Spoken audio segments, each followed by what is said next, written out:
Batman begins movie में एक scene है जहां पे बैटमैन बता रहा है कि उसने अपना निशान बैट्स को इसलिए चुना क्योंकि वो बचपन से ही बैट्स से डरता था और वो चाहता था कि जो उसके दुश्मन है वो भी उसके डर को महसूस करे। जनरली बैट्स की रेपुटेशन ही ऐसी है कि इनसे लोग डरते हैं। अमेरिका की ऐसी हिस्ट्री है कि उन्होंने बहुत सारे जानवरों को अलग अलग टाइम पे हथियार बनाने की कोशिश की है। एक बार उन्होंने एक बिल्ली में माइक्रोफोन डाल के उसको एक जासूस बनाने की कोशिश की। एक बार उन्होंने लोमड़ियों को इस तरह से पेंट कर दिया कि उनके दुश्मन उनसे डर के भागने लगे। ठीक इसी तरह एक बार अमेरिका ने बैट्स को, चमगादड़ों को इस्तेमाल किया था अपने दुश्मनों को हराने के लिए, बट उनका ये प्लान उनके ही अगेंस्ट चला गया और उसी के बारे में इस वीडियो में हम बात करेंगे। कहानी शुरू होती है अमेरिका के एक डेंटल सर्जन से जिनका नाम है डॉक्टर लेटल एडम्स। ये सिर्फ एक डेंटिस्ट नहीं थे बट एक इन्वेंटर भी थे। साल 1930 में उन्होंने अमेरिकन गवर्नमेंट को एक पैटेंट की रिक्वेस्ट सबमिट की कि वो एक नया सिस्टम बना रहे हैं जिससे आप लेटर्स बहुत तेजी से भेज सकते हैं। इस सिस्टम का नाम उन्होंने इतना भारी भरकम रखा था, ये नाम था ship to ship, ship to shore, shore to ship air mail transfer system and apparatus. इस सिस्टम के थ्रू वो लेटर्स थोड़ी जल्दी भिजवा रहे थे और साल 1934 में उनको ये पैटेंट मिल भी गया। हालांकि इस पैटेंट मिलने के बाद भी इस सिस्टम पे कभी बड़े स्तर पे काम नहीं हुआ, बट इस पैटेंट मिलने के बाद एक ऐसी महिला थी जिनकी नजर में ये आ गए और ये महिला थी एलेनोर रूजवेल्ट, जो कि फ्रैंकलिन रूजवेल्ट जो कि अमेरिकन प्रेसिडेंट थे उनकी वाइफ थी। तो फर्स्ट लेडी से डॉक्टर एडम्स की पहचान हो गई। अब जब 7 दिसंबर साल 1941 को जापान ने पर्ल हार्बर पे हमला किया तो एक साथ अमेरिका की सारी जनता गुस्से में आ गई कि कैसे उनको जापान से बदला लेना चाहिए। इसमें बहुत सारे ऐसे लोग थे जो फौज में भर्ती होना चाहते थे और एक्चुअली जाके दुश्मन से लड़ना चाहते थे, बट बहुत सारे लोग ऐसे भी थे जो कि अपने सुझाव, अपने आइडियाज अमेरिकन गवर्नमेंट को भेज रहे थे कि हमको इस तरह से ये चीज इन्वेंशन करके जापान को हराना चाहिए। तो जब ये पर्ल हार्बर की न्यूज डॉक्टर एडम्स ने सुनी तो वो कैल्बर्ट कैवर्न्स से लौट रहे थे। ये वो जगह थी जहां पे कहा जाता है कि पूरी दुनिया के सबसे ज्यादा चमगादड़ रहते हैं। तो उनके मन में आइडिया है, अमेरिका के पास अनलिमिटेड सप्लाई है चमगादड़ों की। दूसरा, जापान के ज्यादातर घर, बहुत सारी बिल्डिंग्स लकड़ी और पेपर की बनी होती है। तीसरा, चमगादड़ ज्यादातर घरों के कोनों में, अलमारियों के कोनों में छुपे होते हैं।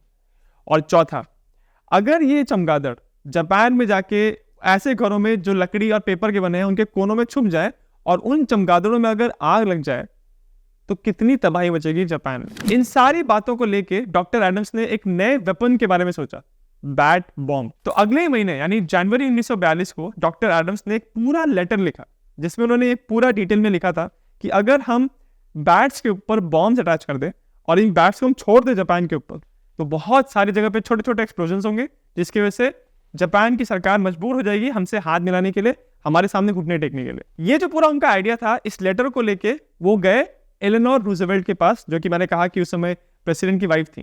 तो उन्होंने ये लेटर देखा, उनको बहुत अच्छा लगा आइडिया और उन्होंने फिर अपने हस्बैंड को बोला कि देखिए इसमें कुछ ये हम ऐसा बॉम्ब बना सकते हैं क्या। प्रेसिडेंट को भी ये आइडिया पसंद आया और उन्होंने जो उनके मेन इंटेलिजेंस ऑफिसर थे उनको ये दिया और बोला कि ये जो बंदा बता रहा है बॉम्ब बनाने के लिए, बंदा पागल नहीं है, इस आइडिया को आप सीरियसली देखिए। अगर नॉर्मल रास्तों से ये आइडिया उनके पास आया होता तो शायद वो इंटेलिजेंस ऑफिसर तुरंत इस आइडिया को डिलीट कर देता कि कहाँ आप बैट से कैसे आप बॉम्ब बना दोगे, बट फिर भी क्योंकि प्रेसिडेंट ने आइडिया भेजा था तो इस बात को सीरियसली लेना था। दूसरी तरफ डॉक्टर एडम्स भी अपना काम बंद नहीं कर रहे थे, वो लगातार कोशिश कर रहे थे ऐसे लोगों को ढूंढने की जो उनके इस बैट बॉम्ब के आइडिया को सपोर्ट करे। तो फिर इसी खोज में वो पहुंचे हार्वर्ड यूनिवर्सिटी और वहां पे एक प्रोफेसर थे जिनका नाम था डोनाल्ड ग्रिफिन।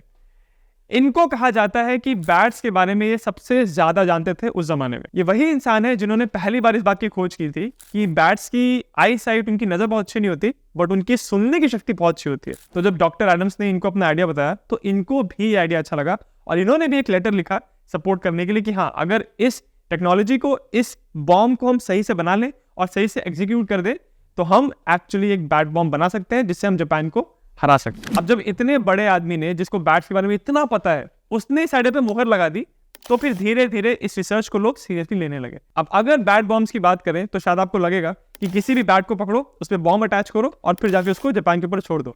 ऐसा नहीं होता। कुछ बैट्स इतने छोटे होते हैं साइज में कि वो आपकी हथेली के ऊपर आ जाएंगे और कुछ बैट्स इतने बड़े होते हैं कि उनका जो पूरा विंग स्पैन होता है वो 6 फुट का होता है। ये जो इतने बड़े बड़े चमगादड़ होते हैं ये फिलीपींस में पाए जाते हैं और इनकी जो प्रजाति है इनका नाम है जायंट फ्लाइंग फॉक्स बैट। तो और कुछ समय तक उनकी रिसर्च जारी रही और उनकी खोज चलती रही और फाइनली जिस बैट की प्रजाति को उन्होंने चुना वो थी मैक्सिकन फ्री टेल बैट। हालांकि ये बैट्स उतने बड़े नहीं होते और अपने साथ सिर्फ 18 ग्राम का वजन कैरी कर सकते हैं, बट इनकी अच्छी बात ये थी कि अमेरिका के पास ऐसे बैट्स बहुत सारे थे।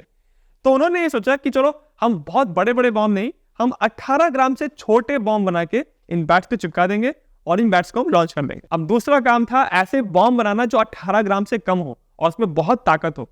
तो यहाँ पे एंट्री होती है नेपाम बॉम्ब की। नेपाम बॉम्ब को बनाया एक अमेरिकन साइंटिस्ट ने जिनका नाम था लुइस फिशर। उन्होंने और उनकी टीम ने मिलकर एक छोटा सा बॉम्ब बनाया 17.5 ग्राम का, जिसको आप एक बैट के साथ अटैच कर सकते हो। जब सारी रिसर्च कंप्लीट हो गई तो अब टाइम था टेस्टिंग का। तो पहला टेस्ट हुआ मई 1943 में। पहले टेस्टिंग के लिए उन्होंने लगभग 3,500 बैट्स कैप्चर किए उनकी गुफाओं से। अब देखिए, अगर आपने बैट्स को देखा है तो आप ये बात जानते होंगे कि बैट्स बहुत शांत नहीं रहते, उनको आप ऐसे पकड़ के ला नहीं सकते। तो उनको शांत रखने के लिए, यानी उनको हाइबरनेट करवाने के लिए, इन सारे बैट्स को उन्होंने रेफ्रिजरेट कर दिया, मतलब फ्रिजेस में डाल दिया, और फ्रिज में डाल के उनको लोग फिर अपने टेस्टिंग ग्राउंड पे लेके आए। इस टेस्ट की प्लानिंग ऐसी थी कि इन बैट्स के साथ ये बॉम्ब अटैच करेंगे और फिर इन बैट्स को लोग डाल देंगे एक हवाई जहाज में। ये हवाई जहाज उड़ेगा 5,000 फीट की ऊंचाई पे और वहां से इन बैट्स को छोड़ दिया जाएगा और जहां नीचे जाके फिर ये बैट्स जमीन के पास पहुंचेंगे तो वहां जाके ब्लास्ट हो जाएंगे और वहां पे लग जाएगी आग।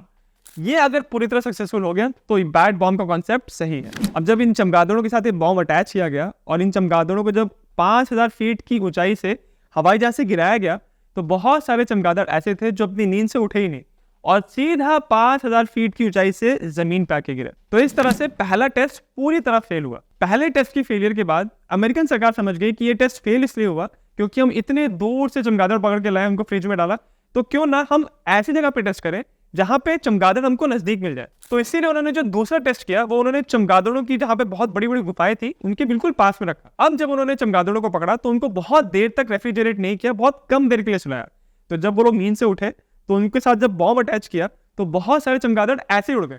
तो मतलब वो कंट्रोल नहीं कर पा रहे थे चमगादड़ों को। तो जिन चमगादड़ों को पकड़ के उन्होंने प्लेन में डाला और जब उन्होंने गिराया प्लेन से तो बहुत सारे तो चमगादड़ गए जहां पे उनको जाना था, वहां पे बॉम्ब गिराया उन्होंने, बट बहुत सारे चमगादड़ उसी तरफ आ गए जहां से उनको लॉन्च किया गया था। तो जहां से ये प्लेन टेक ऑफ किया था उस एयरफील्ड पे आके इन चमगादड़ों ने बॉम्ब गिरा दिए और इस वजह से पूरी एयरफील्ड जहां पे क्वार्टर्स थे, बंकर्स थे, हैंगर्स थे, वो पूरी एयरफील्ड तबाह हो गई। तो इस तरह से दूसरा टेस्ट भी फेल हुआ और बहुत बुरी तरह फेल हुआ और इसी वजह से फिर अमेरिकन आर्मी ने इस टेस्ट से अपने हाथ खींच लिए कि हमको तो भैया बैट बॉम्ब नहीं चाहिए। बट अभी भी एक इंसान था जिसको लग रहा था कि हम इसको अच्छी तरह कर सकते हैं।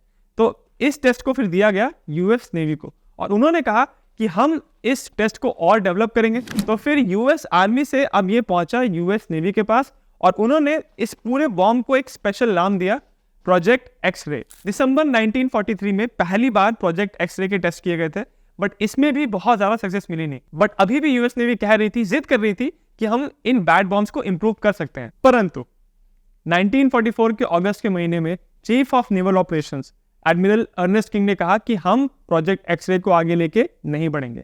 बैट बॉम्ब्स रिलायबल नहीं है, हम इन पर भरोसा नहीं कर सकते। और ऑलरेडी उस समय अमेरिका एटम बॉम्ब पे काम कर रहा था और एटम बॉम्ब के सक्सेस के चांसेस बहुत ज्यादा थे।